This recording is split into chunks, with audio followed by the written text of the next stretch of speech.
اسلام نے ہمدردی کی بنیاد پر بعد میں ریاست بنی.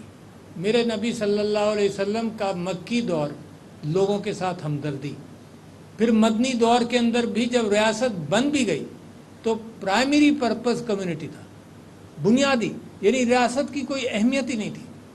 بنیادی کام یہ تھا کہ وہ پتھر پیٹ پر باندھ کر کے خود بھوکے رہ کر لوگوں کو کھلاتے تھے.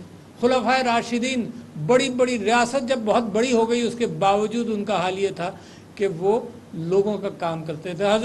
حضرت ابو بکر کے متعلق حضرت عمر کی پوری حدیث موجود ہے کہ وہ کسی کو جاتے تھے صبح فجر کے بعد، کوئی نابینا عورت تھی اس کے گھر پہ جا کر آٹا گوندتے تھے، بچوں کے کھانے کی تیاری کراتے تھے. یہ خلفائے راشدین کی بات ہے. حضرت عمر جب کھانا بانٹ رہے تھے کہیں، خلیفہ، بڑے خلیفہ، یعنی جب وہ یروشلم گئے تو ایک اونٹ پر سوار ہو کر گئے، تو وہ اتنا بڑا خلیفہ جب وہ کھانا کھلا رہا تھا لوگوں کو تو ایک صحابی کے پاس سے گزرا تو حضرت عمر نے کہا کہ دائیں ہاتھ سے کھاؤ، تو انہوں نے کہا دائیں ہاتھ میرا مصروف ہے. چلے گئے، پھر واپس آئے، پھر وہی وہ بائیں ہاتھ سے کھا رہا تھا، تو پھر انہوں نے کہا دائیں ہاتھ سے کھاؤ. تو اس نے کہا، ان صحابی نے کہا رضی اللہ عنہ نے کہ میرا دایاں ہاتھ جو ہے وہ مصروف ہے. تو انہوں نے پوچھا کہاں مصروف ہے؟ کہنے لگے جہاد پر گیا تھا، وہاں وہ شہید ہو گیا، مصروف ہے، اس نے میرے زندگی کا قرض ادا کیا. میں آپ کو بتا رہا ہوں کہ اسلام جو ہے نا وہ تو کمیونٹی کا مذہب ہے، ریاست کا مذہب نہیں ہے. اسلام نے قانون بھی ریاست نے نہیں بنایا. اسلامی تاریخ اٹھا کر دیکھ لو، قانون ریاست نے نہیں بنایا. یہ تو نیشن سٹیٹ آ گئی جو اپنے قانون بنانے لگی. قانون مفتیوں کے پاس فتاوے ہوتے تھے، لوگ پریشانی لے کر مفتی کے پاس جاتے تھے. مفتی صاحب اسلام کی روح کے اعتبار سے قرآن، سنت، احادیث، خلفاء اور پھر قیاس، آخر میں قیاس آتا تھا، اس کی بنیاد پر فتویٰ دیتے تھے. حکومت انصاف کی ذمہ دار تھی، قاضی مقرر کرتی تھی، اور قاضی جو فیصلہ کرتا تھا وہ مفتیوں کے فتاووں کی بنیاد پر، تاریخی بنیاد پر فیصلے کرتا تھا. کبھی حکومت نے قانون نہیں بنایا. It was dependent on Quran and سنہ. اچھا، اور قرآن اینڈ سنہ تو بھرا ہوا ہے نا اسی چیز سے، کمیونٹی کے ساتھ بھرا ہوا ہے، اور کمیونٹی کے لیے قانون بھی قرآن کے اندر لے ڈاؤن ہو گئے. اور کمیونٹی کے ساتھ جو میں عام طور پر اب لوگوں کو کہتا ہوں کہ پہلی سورت قرآن کی الف لام میم سے آپ شروع کریے تو آپ کی ذمہ داریوں کا تعین ہو جاتا ہے.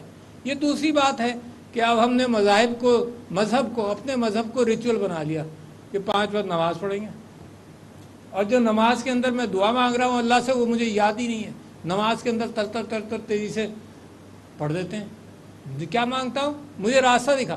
جو نابینا ہے، مجھ جیسا آدمی، راستوں کے اعتبار سے اور اللہ سے مانگ رہا ہے راستہ، وہ نماز پڑھ کر سمجھتا ہے میں فارغ ہو گیا، بس کہہ دیا، وہ آٹومیٹکلی آئے گا، بلکہ یاد بھی نہیں آتا کہ اس کے اندر اہدنا الصراط المستقیم بھی ہے. اچھا، میں آپ سے یہ کہہ رہا ہوں پہلی سورت قرآن کی آپ دیکھیے تو ریاست پاکستان کی ذمہ داریوں کا تعین ہو جاتا ہے. میں فلنتھروپسٹ کے اعتبار سے کہنا چاہتا ہوں کہ مسلمانوں کی تو پوری قوم فلنتھروپی کی تھی. ایک غریب آدمی میرے نبی صلی اللہ علیہ وسلم کے پاس آیا اور اس نے کہا کہ آپ جنت کی نوید دے رہے ہیں سب کو، حضرت عثمان کو دی جن کے پاس مال و دولت ہے، میں نہیں جاؤں گا جنت میں غریب آدمی ہوں، میرے لیے نہیں ہے جنت. تو میرے نبی صلی اللہ علیہ وسلم نے کہا تم کیا کرتے ہو؟ اس نے کہا میں مزدوری کرتا ہوں.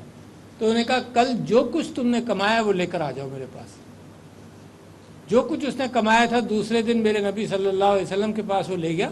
انہوں نے تھوڑا سا حصہ اس کی کمائی میں سے کہا کہ اس کو خیرات کر دو اور تم بھی اسی جنت میں جاؤ گے. تو it's not the quantum of money, it's the passion with which an individual does that. وہ ان صحابی کا سوال ہی یہی تھا کہ یہ رئیس لوگ جائیں گے جنت میں اور میں نہیں جاؤں گا. تو یہ کمپریہنسو کیفیت ہے. اور الف لام میم کو اگر آپ بریک کریں، ذالک الکتاب لا ریب فیہ، کہ اس کتاب میں کوئی جھوٹ نہیں. میں آپ کو بتانا چاہتا ہوں کہاں پر میں زور دینا چاہتا ہوں کہ ریاست اسلامی جمہوریہ پاکستان کی روح اور بنیاد کا ہے. اس سیاست میں نہیں ہے جو آج کل آپ تماشا دیکھ رہے ہیں. یہ پبلک سروس کے اندر ہے، بنیادی وہیں پر ہے. بھول جائیں آپ باقی سب چیزیں. میرے نبی نے زندگی گزار دی پبلک سروس میں، ریاست بنانے میں نہیں گزاری. پبلک سروس میں گزاری.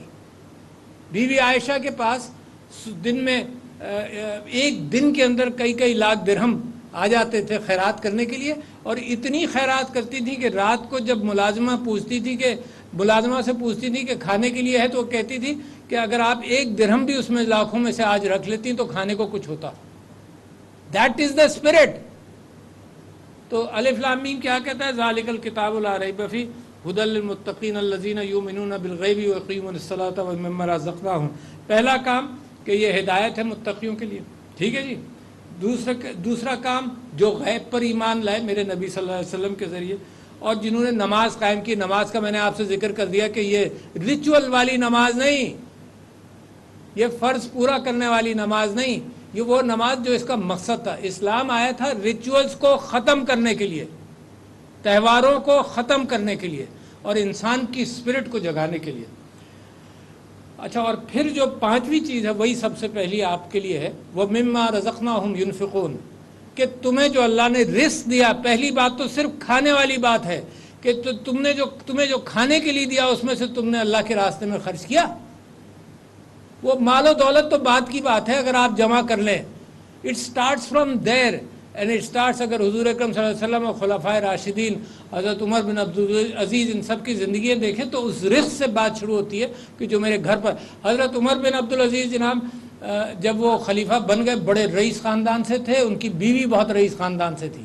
جب وہ خلیفہ بن گئے, گھر آ کر کہا کہ ملازموں اب میرے پاس وہ پیسے نہیں ہوں گے کہ میں تنخواہ دوں, رہنا ہے رہو, نہیں رہنا چلے جاؤ.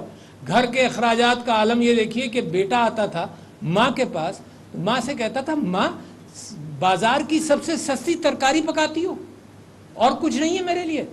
تو ماں کہتی تھی کہ تمہارے ابا جو دیتے ہیں وہ اتنا ہی دیتے. یہ بڑے رئیس خاندان کی اولاد ہے. تو مما رزقناہم ینفقون, میں آپ سے کہنا چاہتا ہوں کہ that is the spirit of Pakistan. اور وہ اسپرٹ اگر ہم نے پال لی اور درگزر اور پال لیا, درگزر بھی اتنا فقدان ہے. اللہ کے ہم معافی مانگیں گے جاتے ہی, ابھی سے معافی مانگیں, جاتے ہی معافی مانگیں گے کہ یا اللہ مجھے معاف کر دے. انسانوں کو معاف کرنے کے لیے ہم تیار نہیں ہیں.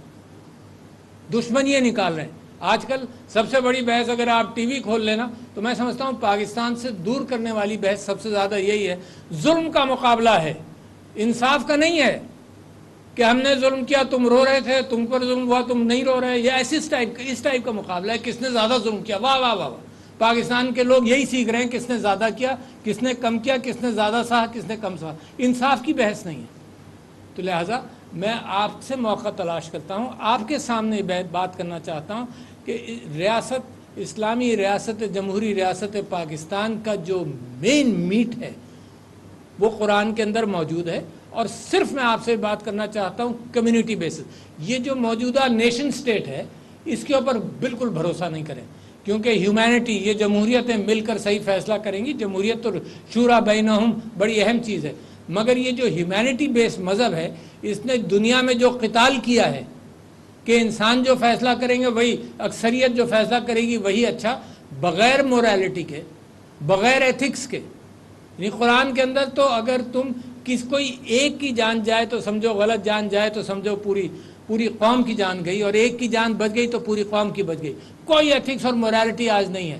اگر میں اقوام متحدہ پر بھروسہ کرتا ہوں تو جب سے لے کر آج تک سارے فاریس کے اندر قتال ہوتا رہا, مشرق وسطیٰ میں ہوتا رہا, افریقہ میں ہوتا رہا, لیٹن امریکہ میں ہوتا رہا, کیونکہ یہ قوانین جو انسان کے خالصتاً بنائے ہوئے بغیر ایتھکس اور موریلٹی کے, کمیونٹی بیسڈ ہے ہی نہیں ہے.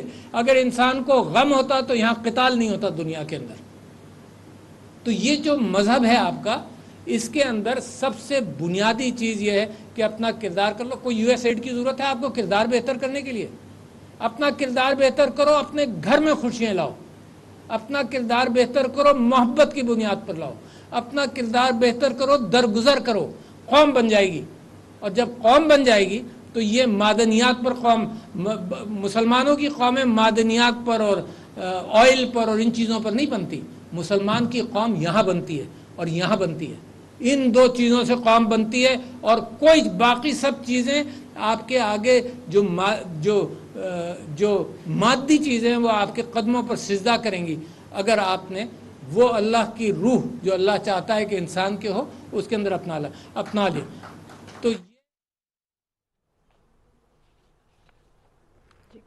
صدر مملکت ڈاکٹر عارف علوی تقریب سے خطاب کر رہے تھے. انہوں نے کہا کہ خدمت خلق کا کام آسان نہیں ہے, اس کے لیے ڈیووشن کی ضرورت ہے.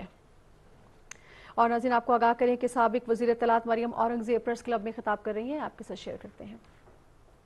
ختم ہو جائے لیکن انہوں نے اس پہ ساتھ دیا. پی آر اے نے رہنمائی کی, پی بی اے نے رہنمائی کی, سی پی این ای نے رہنمائی کی, امینڈ نے, جس طرح افضل بٹ صاحب کہہ رہے تھے کہ ڈیفینیشن کے اوپر بات آئی تو سی پی این ای میں اور یہ جو امینڈ تھا ان کی ذمہ داری لگی. میں نے کہا جی آپ لوگ ڈیفینیشن بنائیں کہ آپ نے جس طرح آپ سمجھتے ہیں کہ اظہار رائے پہ کوئی قطغن نہیں لگے گی, کوئی لمیٹیشن نہیں ہوگی, آپ ڈیفینیشن بنائیں, اس کو ہم ڈسکس کریں گے.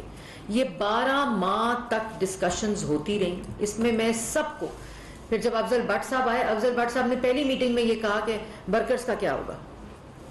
کمیونٹی کے لیے آیا. ذرا اس بات کو بڑے غور سے سوچیے گا. اسلام نے ہمدردی کی بنیاد پر بعد میں ریاست بنی. میرے نبی صلی اللہ علیہ وسلم کا مکی دور لوگوں کے ساتھ ہمدردی, پھر مدنی دور کے اندر بھی جب ریاست بن بھی گئی تو پرائمری پرپز کمیونٹی تھا, بنیادی, یعنی ریاست کی کوئی اہمیت ہی نہیں تھی. بنیادی کام یہ تھا کہ وہ پتھر پیٹ پر باندھ کر کے خود بھوکے رہ کر لوگوں کو کھلاتے تھے. خلفائے راشدین بڑی ریاست جب بہت بڑی ہو گئی اس کے باوجود ان کا حال یہ تھا کہ وہ لوگوں کا کام کرتے تھے. حضرت ابو بکر کے متعلق حضرت عمر کی پوری حدیث موجود ہے کہ وہ کسی کو جاتے تھے صبح فجر کے بعد, کوئی نابینا عورت تھی اس کے گھر پہ جا کر آٹا گوندتے تھے, بچوں کے کھانے کی تیاری کراتے تھے. یہ خلفائے راشدین کی بات ہے. حضرت عمر جب کھانا بانٹ رہے تھے کہیں, خلیفہ, بڑے خلیفہ, یعنی جب وہ یروشلم گئے تو ایک اونٹ پر سوار ہو کر گئے, تو وہ اتنا بڑا خلیفہ جب وہ کھانا کھلا رہا تھا لوگوں کو تو ایک صحابی کے پاس سے گزرا تو حضرت عمر نے کہا کہ دائیں ہاتھ سے کھاؤ, تو انہوں نے کہا دائیں ہاتھ میرا مصروف ہے, چلے گئے. پھر واپس آئے, پھر وہی وہ بائیں ہاتھ سے کھا رہا تھا, تو پھر انہوں نے کہا دائیں ہاتھ سے کھاؤ.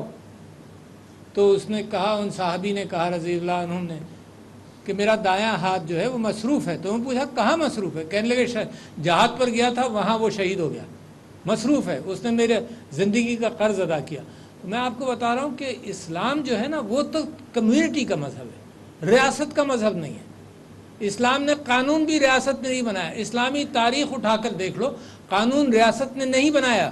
یہ تو نیشن سٹیٹ آ گئی جو اپنے قانون بنانے لگی. قانون مفتیوں کے پاس فتاوے ہوتے تھے, لوگ پریشانی لے کر مفتی کے پاس جاتے تھے. مفتی صاحب اسلام کی روح کے اعتبار سے قرآن, سنت, احادیث, خلفاء اور پھر قیاس, آخر میں قیاس آتا تھا, اس کی بنیاد پر فتویٰ دیتے تھے. حکومت انصاف کی ذمہ دار تھی, قاضی مقرر کرتی تھی,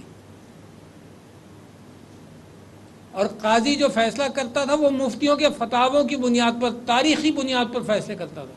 کبھی حکومت نے قانون نہیں بنایا. It was dependent on Quran and سنہ. اچھا, اور قرآن اینڈ سنہ تو بھرا ہوا ہے نا اسی چیز سے, کمیونٹی کے ساتھ بھرا ہوا ہے, اور کمیونٹی کے لیے قانون بھی قرآن کے اندر لے ڈاؤن ہو گئے. اور کمیونٹی کے ساتھ جو میں عام طور پر اب لوگوں کو کہتا ہوں کہ پہلی سورت قرآن کی الف لام میم سے آپ شروع کریے تو آپ کی ذمہ داریوں کا تعین ہو جاتا ہے. یہ دوسری بات ہے کہ اب ہم نے اپنے مذہب کو ریچول بنا لیا کہ 5 وقت نماز پڑھیں گے, اور جو نماز کے اندر میں دعا مانگ رہا ہوں اللہ سے وہ مجھے یاد ہی نہیں ہے. نماز کے اندر تر تیزی سے پڑھ دیتے ہیں. کیا مانگتا ہوں؟ مجھے راستہ دکھا. جو نابینا ہے مجھ جیسا آدمی راستوں کے اعتبار سے اور اللہ سے مانگ رہا ہے راستہ, وہ نماز پڑھ کر سمجھتا ہے میں فارغ ہو گیا, بس کہہ دیا, وہ آٹومیٹکلی آئے گا, بلکہ یاد بھی نہیں آتا کہ اس کے اندر اہدنا الصراط المستقیم بھی ہے. اچھا, میں آپ سے یہ کہہ رہا ہوں پہلی سورت قرآن کی آپ دیکھیے تو ریاست پاکستان کی ذمہ داریوں کا تعین ہو جاتا ہے. میں فلنتھروپسٹ کے اعتبار سے کہنا چاہتا ہوں کہ مسلمانوں کی تو پوری قوم فلنتھروپی کی تھی. ایک غریب آدمی میرے نبی صلی اللہ علیہ وسلم کے پاس آیا اور اس نے کہا کہ آپ جنت کی نوید دے رہے ہیں سب کو, حضرت عثمان کو دی جن کے پاس مال و دولت ہے, میں نہیں جاؤں گا جنت میں, میں غریب آدمی ہوں. میرے لیے نہیں ہے جنت. تو میرے نبی صلی اللہ علیہ وسلم نے کہا تم کیا کرتے ہو؟ اس نے کہا میں مزدوری کرتا ہوں. تو انہوں نے کہا کل جو کچھ تم نے کمایا وہ لے کر آ جاؤ میرے پاس. جو کچھ اس نے کمایا تھا دوسرے دن میرے نبی صلی اللہ علیہ وسلم کے پاس وہ لے گیا. انہوں نے تھوڑا سا حصہ اس کی کمائی میں سے کہا کہ اس کو خیرات کر دو اور تم بھی اسی جنت میں جاؤ گے. تو it's not the quantum of money, it's the passion with which an individual does that. وہ ان صحابی کا سوال ہی یہی تھا کہ یہ رئیس لوگ جائیں گے جنت میں اور میں نہیں جاؤں گا. تو یہ کمپریہنسو کیفیت ہے. اور الف لام میم کو اگر آپ بریک کریں, ذالک الکتاب لا ریب فیہ, کہ اس کتاب میں کوئی جھوٹ نہیں. میں آپ کو بتانا چاہتا ہوں کہاں پر میں زور دینا چاہتا ہوں کہ ریاست اسلامی جمہوریہ پاکستان کی روح اور بنیاد کا ہے. اس سیاست میں نہیں ہے جو آج کل آپ تماشا دیکھ رہے ہیں. یہ پبلک سروس کے اندر ہے, بنیادی وہیں پر ہے. بھول جائیں آپ باقی سب چیزیں. میرے نبی نے زندگی گزار دی پبلک سروس میں, ریاست بنانے میں نہیں گزاری, پبلک سروس میں گزاری. بی بی عائشہ کے پاس دن میں ایک دن کے اندر کئی لاکھ درہم آ جاتے تھے خیرات کرنے کے لیے, اور اتنی خیرات کرتی تھی کہ رات کو جب ملازمہ سے پوچھتی تھی کہ کھانے کے لیے ہے, تو وہ کہتی تھی کہ اگر آپ ایک درہم بھی اس میں لاکھوں میں سے آج رکھ لیتی تو کھانے کو کچھ ہوتا. That is the spirit. تو الف لام میم کیا کہتا ہے؟ ذالک الکتاب لا ریب فیہ ھدی للمتقین الذین یؤمنون بالغیب ویقیمون الصلاۃ ومما رزقناہم. پہلا کام کہ یہ ہدایت ہے متقیوں کے لیے, ٹھیک ہے جی. دوسرا کام جو غیب پر ایمان لائے میرے نبی صلی اللہ علیہ وسلم کے ذریعے, اور جنہوں نے نماز قائم کی. نماز کا میں نے آپ سے ذکر کر دیا کہ یہ ریچول والی نماز نہیں, یہ فرض پورا کرنے والی نماز نہیں, یہ وہ نماز جو اس کا مقصد تھا. اسلام آیا تھا ریچولز کو ختم کرنے کے لیے, تہواروں کو ختم کرنے کے لیے, اور انسان کی اسپرٹ کو جگانے کے لیے.